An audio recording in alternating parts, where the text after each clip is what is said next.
Good evening. I'm Joe Gillis. I'm glad to share with you my article research. My day job is as a transportation engineer, and I have a keen interest in the activity that is bringing autonomous and connected vehicles to a roadway near you and sooner than you think. I was able to find an article that addresses autonomous vehicles and the role of formal methods in developing and testing their software systems. The article from a group of researchers from the University of North Carolina on the certification for autonomous vehicles was my choice for this project.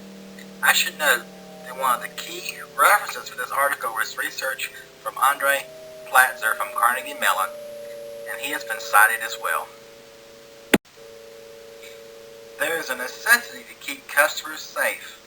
As we discussed in class, it's safety-critical applications that have been quicker to solicit the use of formal methods.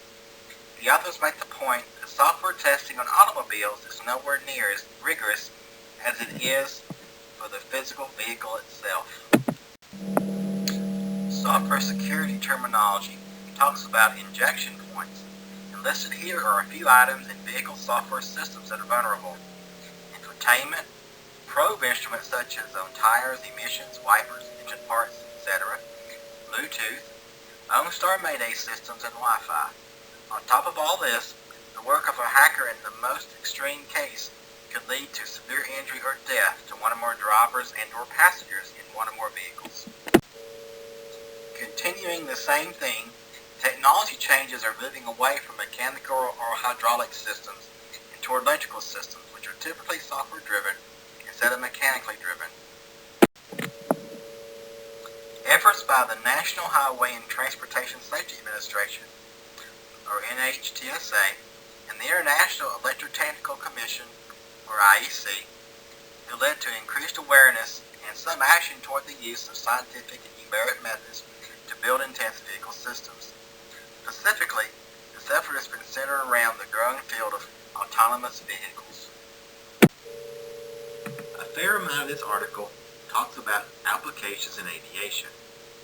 In the interest of time and because of my personal interest, I want to focus on one early adoptee of formal methods to autonomous vehicles. That is Andre Platzer from Carnegie Mellon. Much of the balance of this presentation focuses on his work and that of his colleagues. Autonomous vehicles are an example of what are known as hybrid systems.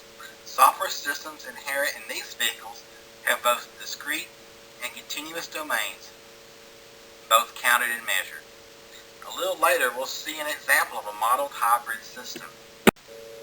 Platzer and his team developed a differential dynamic logic tool that looks a lot like Z to model and theorem prove hybrid systems such as autonomous vehicles.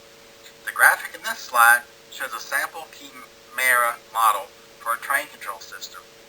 Notice that dynamic motion-based elements such as acceleration and braking are included. The base chimera formula is if program alpha, or A, remains in the same phi, or state, then it stays in psi, or range. Note the sample chimera syntax and how many of the same items we use in our class are repeated here. This graphic and the ones on the next three slides are from Platzer's research paper, Efficiency Analysis of Formally Verified Adaptive Cruise Controllers. The funding for this research came from a federal grant for transportation research by the National Science Foundation. Other researchers with Andre Platzer are from the Carnegie Mellon Computer Science Department: Sarah M. Lewis, David Whitmer, and Peter Stinkisty. This graphic is the theorem to be proved by chimera. The symbols used in the theorem description can be entered using the UI tool. The goal of this effort was to prove the theorem that two cars, a lead car that runs independently and a follow car that bases its movement on the actions of the lead car, will not crash into one another. The prior sentence is illustrated in line 1 in the graphic. As defined, the lead car L is subject to acceleration or braking. The follow car F is autonomous and receives data from the lead car on its velocity and distance away, line 5. adjust its acceleration and or apply braking so as to avoid a crash. The formulas for determining acceleration and braking of the followed car are in lines 11 and 12. Line 13 is used to determine whether acceleration, line 11, or braking, line 12, is needed for a particular time period. The theorem is then converted into a code format for processing in Chimera. The tool recognizes and understands the syntax and converts the theorem into the model code for further processing. This graphic shows the actual Chimera tool. This is a copy of the model that is generated after entering the theorem syntax.